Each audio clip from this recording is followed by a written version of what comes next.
benvenuti alla TG Sicilia, le principali notizie.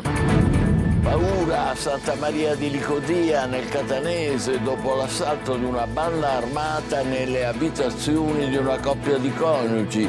In 5 mascherati prima hanno tramortito il marito in una villetta, poi hanno trascinato la moglie nell'abitazione in paese svuotando la cassaforte. Domani se ne occuperà il Consiglio Comunale. Milazzo è un commerciante proprietario di un terreno vicino a quello della vittima, l'uomo fermato per l'omicidio dell'imprenditore, trovato cadavere in un sacco. I due avevano contrasti. Non è più sacerdote Giuseppe Rugolo, condannato a 3 anni di carcere in appello per violenza sessuale verso minori, l'ha deciso una commissione speciale del Vaticano. Cresce l'allarme sicurezza a Palermo, protesta in piazza a Sferracavallo, obiettivo controlli e decoro. Ma la vigilanza si concentra adesso sulle celebrazioni e la folla di devoti di Santa Rosalia. E per il festino, evento centrale, questa sera ai 4 canti la sfilata del carro e dopo mezzanotte i giochi d'artificio.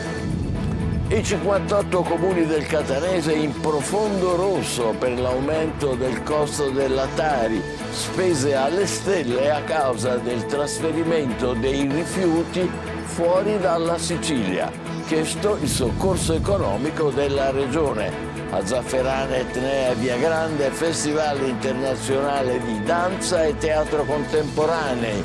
A Piazza Armerina, in mostra nella villa romana del Casale, le statue equestri del messicano Gustavo Aceves.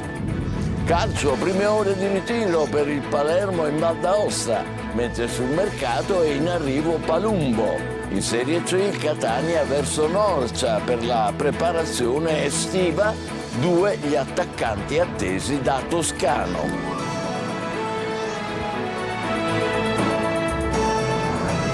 Bentrovati, dunque sequestrati e rapinati. A Santa Maria di Licodia è stata una notte da incubo per una coppia. Ad agire nella villa di campagna un comando di 5 uomini mascherati. I malviventi si sono diretti poi nella casa in paese dove si sono fatti aprire la cassaforte.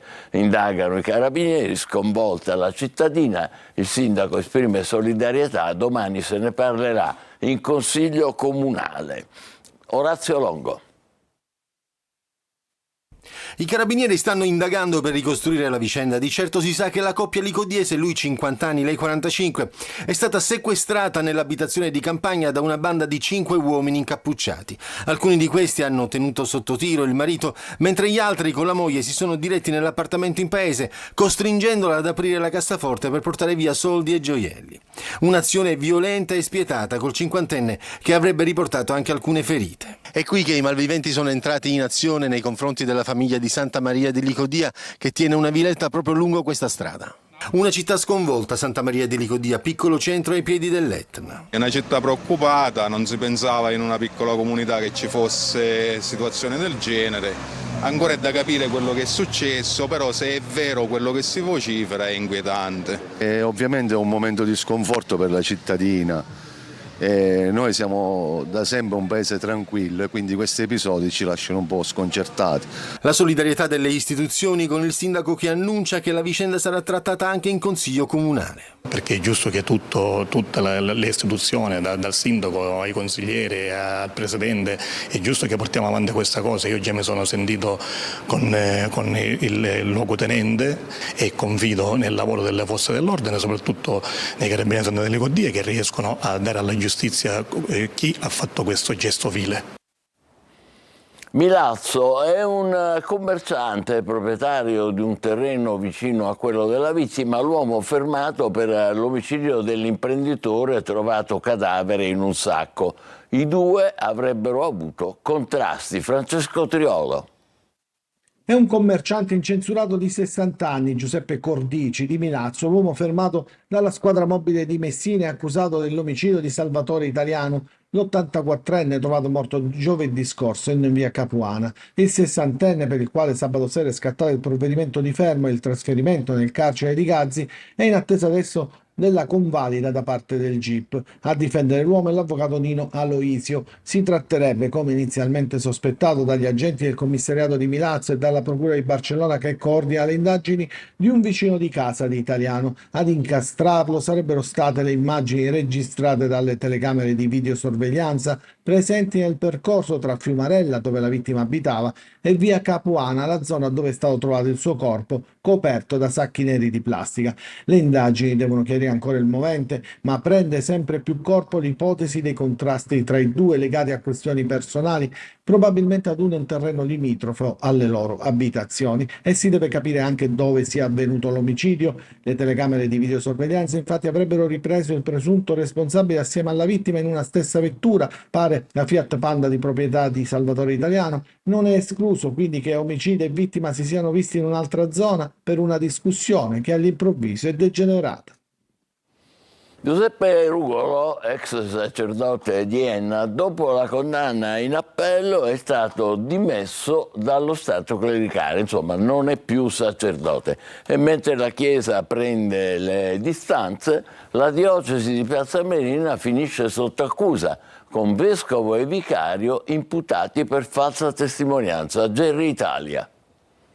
Giuseppe Rugolo, ormai ex sacerdote ennese, è stato ufficialmente dimesso dallo Stato clericale. Anche la Chiesa ha detto il suo basta dopo la sentenza del processo canonico che ha riconosciuto la sua colpevolezza per 2 ulteriori episodi di abuso su minori, oltre all'abuso già condannato dalla giustizia ordinaria su Antonio Messina.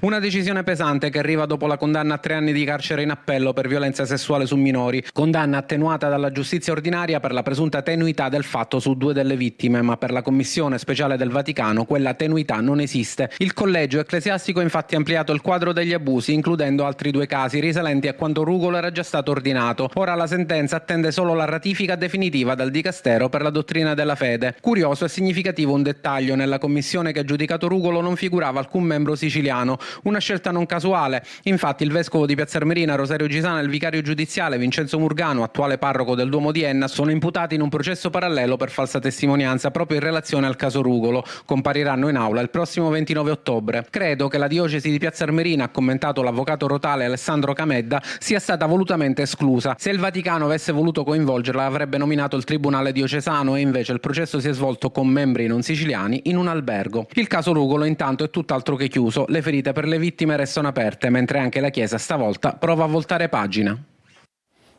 Il Tribunale di Trapani, accogliendo la richiesta avanzata dai legali del politico, ha disposto la scarcerazione dell'ex senatore alcamese del PD Nino Papania. Andrà ai domiciliari. Papania era stato arrestato per associazione a delinquere di stampo mafioso e scambio elettorale politico-mafioso. Per queste accuse è in corso un processo nello stesso Tribunale di Trapani.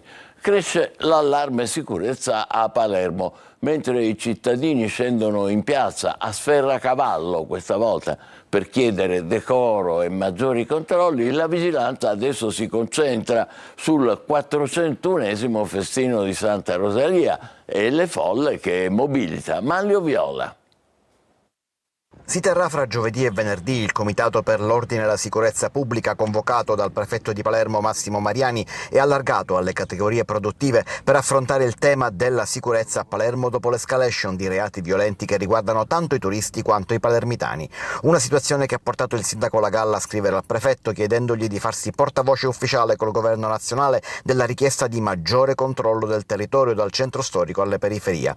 Ieri è toccato alla borgata di Sferracavallo scendere in piazza per chiedere maggiore decoro e maggiore sicurezza. I cittadini hanno inscenato un corteo dalla stazione ferroviaria fino alla piazza dei Santi Cosma e Damiano.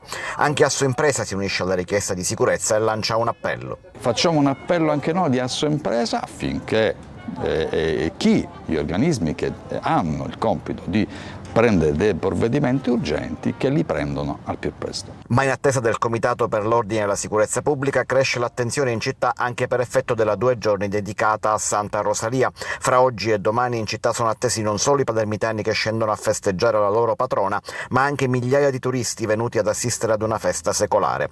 Bisogna garantire la sicurezza di tutti sul fronte della prevenzione dei reati, ma anche della viabilità e dei rischi che derivano dalle concentrazioni di grandi folle.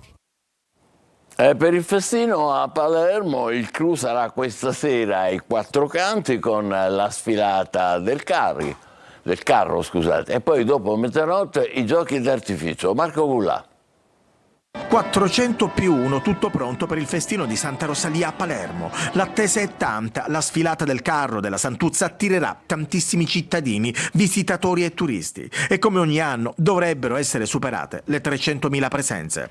Un varco trapassato e presente tra rito e racconto. Così si presenta il festino di Santa Rosalia, patrona di Palermo, che quest'anno non vuole disattendere le aspettative e trasformare il capoluogo in un grande palcoscenico a cielo aperto per raccontare e celebrare la città in un viaggio di rinascita in 5 tappe che mette in evidenza anche il valore della donna in sé.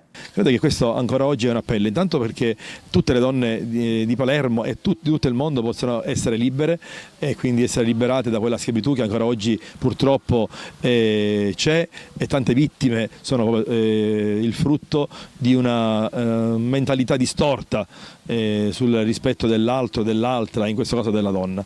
Già tantissimi turisti presenti nel capoluogo per ammirare dal vivo le fasi principali della festa. Il clou della serata sarà ai Quattro Canti, poi il grido collettivo Viva Palermo e Santa Rosalia urlato dal carro dal sindaco Roberto Lagalla. Infine i giochi d'artificio al Foro Italico. Domani la messa in cattedrale e poi nel pomeriggio la consueta processione.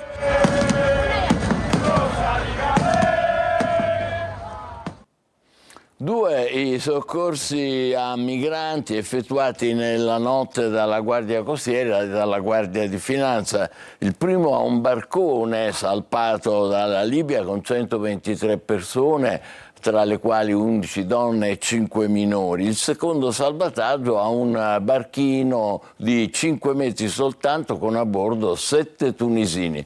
Dopo lo sbarco al molo Favarolo di Lampedusa, i migranti sono stati portati all'hotspot di Contrada Imbriacola, dove al momento ci sono 176 rifugiati.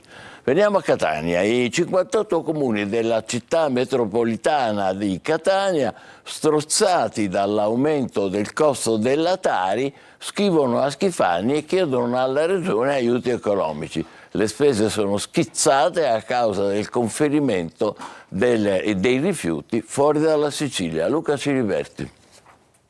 Ci sono circa 200 comuni della regione siciliana che mandano all'estero i rifiuti e quindi hanno un costo raddoppiato, di conseguenza i nostri concittadini hanno un costo raddoppiato sulla bolletta, sulla Tari.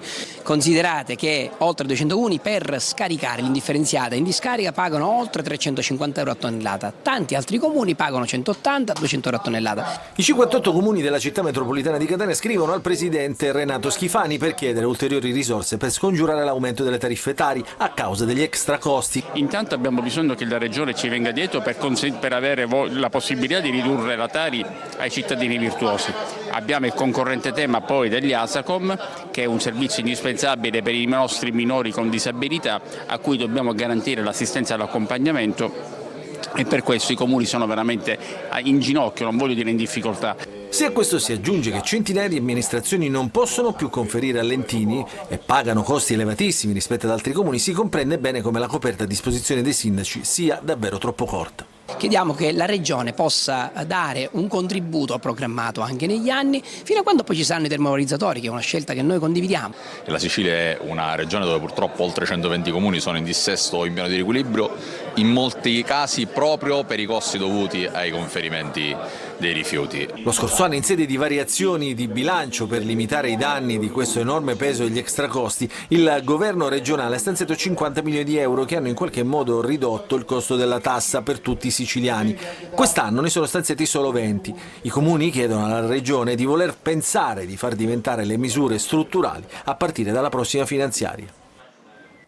A Catania, sotto la prefettura, sit-in di protesta dei lavoratori dell'azienda Conmar, che lavora in appalto con la Tressan. Da mesi stipendi a singhiozzo e incertezza sul futuro occupazionale. La denuncia dei dipendenti. Giusy Lazzara. Il nostro compito è lavorare e non dobbiamo avere problemi negli stipendi, dobbiamo poter tornare a casa sereni e pensare alle nostre famiglie quando finisce l'attività lavorativa. In questa maniera non è possibile, perché dobbiamo alla fine di una giornata lavorativa andare a preoccuparci, dove andare a recuperare il denaro per sostentarci. C'è tutta la preoccupazione dei 100 dipendenti dell'azienda di Catania Conmar, che lavora da anni in appalto con il colosso dell'elettronica Tressan nell'Etna Valley per la realizzazione della Gigafactory. Da mesi ormai stipendi a singhiozzo e incertezza sul futuro occupazionale per il personale altamente specializzato che offre manutenzione impiantistica. Oggi il sit-in sotto la prefettura. Nel sistema degli appalti vediamo che è una catena fatta di tanti anelli, dove l'anello più debole alla fine risultano le maestranze e le piccole imprese del territorio. Decine le famiglie che vivono ormai nell'incertezza. Loro il lavoro lo hanno, eseguito, le giornate le hanno fatte, bisogna che vengano pagati. In questo momento questo rispetto non esiste. In una terra assetata di lavoro stabile, vedere un progetto strategico come Tressan trasformarsi in una fonte di precarietà chiede adesso l'intervento delle istituzioni. Una convenzione tra il Consorzio di tutela dell'arancia rossa garantita, IGP, e l'Università di Catania. Obiettivo: migliorare la produzione per affrontare le sfide di oggi, dalla concorrenza dei paesi extraeuropei ai dazi. Lorena Dolci. A qualcuno piace rossa. Tarocco Sanguinello, l'arancia rossa di Sicilia, prodotto IGP a denominazione protetta, conta oggi circa 500 aziende in 32 comuni fra Catania, Siracusa ed Enna, migliaia di ettari di terreno tutelato e aziende che producono frutto, succo o derivati. Un prodotto di eccellenza che se la deve vedere con i concorrenti dal Sudafrica o dal Marocco da una parte e con i virus come la tristezza dall'altra. Ma gli agrumicoltori scommettono e puntano all'innovazione e al dialogo con la scienza. Oggi firmata una convenzione tra il Consorzio di tutela IGP e l'Università di Catania che mette a disposizione ricerche genetiche strumentali per far fronte, tra l'altro, ai cambiamenti climatici. Si può migliorare intanto attraverso l'individuazione di nuovi cloni che possano esprimere in ambienti diversi, quelli che oggi sono caratterizzati anche da un cambiamento climatico importante, le migliori performance in termini di colorazione, in termini di grado zuccherino, in termini di dimensione del frutto. Non solo la siccità. Dopo il Covid e i conflitti, il comparto, che fattura oltre 40 milioni di euro l'anno, si trova adesso davanti a un nuovo ostacolo, i dazi al 30%. Non possiamo cambiare un mercato dall'oggi al domani, anche perché il consumatore americano è un consumatore che propende a spendere, però un 30% è troppo. Speriamo che l'Europa, perché solo lei può fare questa trattativa, riesca a fare una trattativa seria, forte, e non mi vorrei accontentare poi del 20%. La durata del progetto sarà di un anno, al termine del quale sarà presentato un primo report.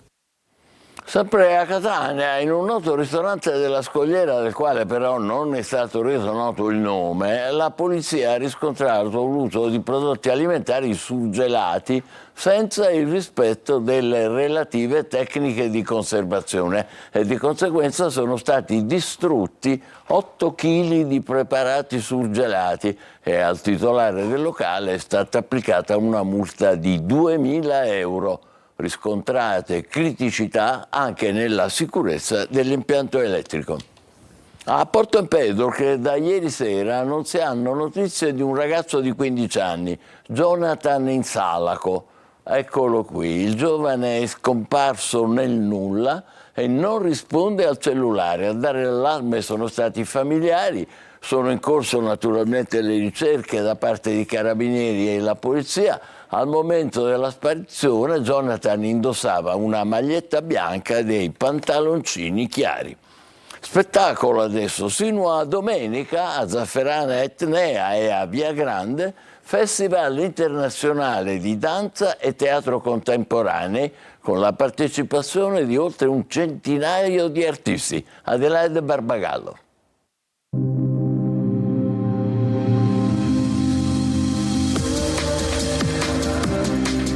L'arte in movimento conquistano il pubblico e lo trascinano in un caleidoscopio di emozioni. Alle pendici dell'Etna, Zafferana e Via Grande si confermano con teatri riflessi punto di riferimento per la sperimentazione artistica, l'incontro tra pubblici diversi e il dialogo tra artisti e professionisti provenienti da tutto il mondo. Il tema scelto quest'anno è contatto, parola chiave che richiama relazione, ascolto e cura. Un'edizione dai grandi numeri, organizzato a Intercultura, il Festival Internazionale di Danza e Teatro Contemporanei proseguirà sino a domenica. In scena ad alternarsi 28 compagnie italiane internazionali con 10 spettacoli in prima nazionale e una prima assoluta, 28 opere di video e film di danza, 12 talk, 9 workshop, 5 laboratori e poi linee continue, il progetto per promuovere l'inclusione delle persone con disabilità.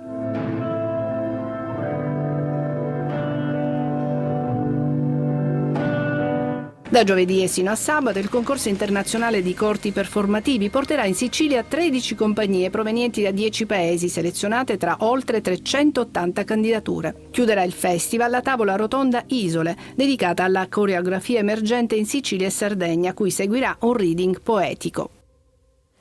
A Piazza Armerina è inaugurata la mostra Equus Interlumina, in latino, che vuol dire cavalli tra la luce. È un'esposizione diffusa dall'artista messicano Gustavo Aceves. Orazio Longo.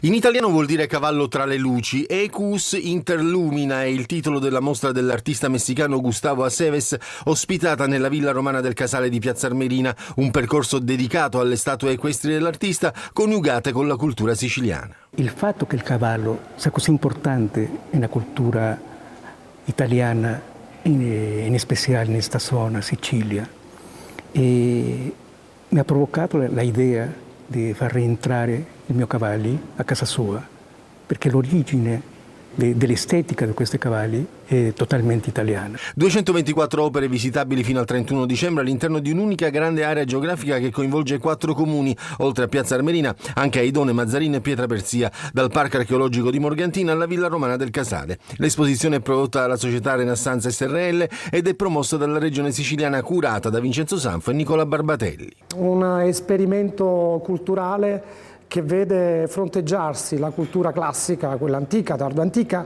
con la scultura di uno straordinario artista contemporaneo. Aceves ha poi annunciato che realizzerà e donerà un'opera permanente per la città di Piazza Armerina, una testa fatta in marmo, grande di 4 metri, che rappresenterà il figlio prodigo del cavallo che è andato in America e che ora ritorna alla sua origine. Nostra pausa, tra pochissimo il calcio tra mercato e ritiro. Vi aspetto.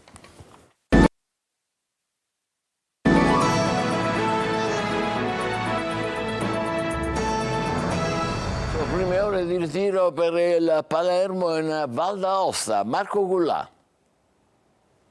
Baci, abbracci e sorrisi. Il Palermo ha riacceso i motori in ritiro a Châtillon in Valle d'Aosta. Ieri l'arrivo, oggi la doppia seduta con il neoallenatore Pippo Inzaghi che sta già forgiando i suoi dettami tattici al gruppo. Il tecnico è stato tra i più acclamati dai supporter quando la squadra è arrivata nel quartiere generale di San Vincent, il Biglia, lussuoso hotel a 5 stelle che ospiterà il rosanero fino alla fine della preparazione. Questa mattina la conferenza stampa di Matteo Brunori che elogia già l'operato del tecnico. Era da anni che non mi sentivo così. Inzaghi ci trasmette grinta. Sicuramente le prime impressioni sono super positive, è arrivato il mister che ha portato tanto entusiasmo e ci trasmette sin dalle prime parole che ci siamo detti. C'è tanta voglia di fare, c'è tanta voglia di dimostrare, quindi questo è lo spirito che serve per affrontare un campionato importante. Mercato, Antonio Palumbo si appresta a diventare un nuovo giocatore del Palermo. Il DS Osti, durante lo scambio con un tifoso in ritiro, ha confermato che la trattativa è in fase conclusiva. Al Modena andrà Di Mariano, ormai fuori dal progetto del club. In arrivo c'è anche Giasi. Giornata di trasferimento per il Catania verso il ritiro di Norcia. Francesco Triolo.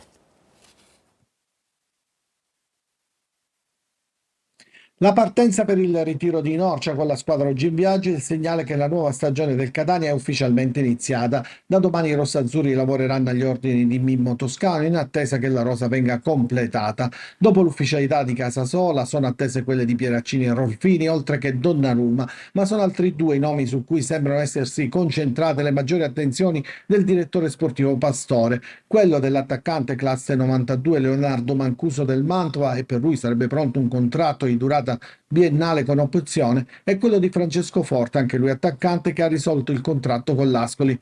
Da oggi poi via anche alla campagna abbonamenti. A Siracusa è il giorno delle prime ufficializzazioni. La prima è quella del rinnovo di Candiano, mentre sono in definizione i prolungamenti dei contratti di Limonelli e Di Grazia. Si attende nelle prossime ore anche l'ufficialità di Antonello Laneri come nuovo direttore sportivo. A Trapani tra oggi e domani sono attesi in sede vecchia nuovi ben 13 giocatori per essere sottoposti a visite mediche e test fisici, per poi trasferirsi nel ritiro di Troina, dove da giovedì e fino al 31 luglio svolgeranno la prima fase della preparazione agli ordini di Totò Aronica e del suo staff. In via di definizione anche le amichevoli. La seconda fase degli allenamenti è prevista a Valderice. Intanto la società sul mercato deve sfoltire la rosa e ancora completarla con 3 elementi, uno per reparto.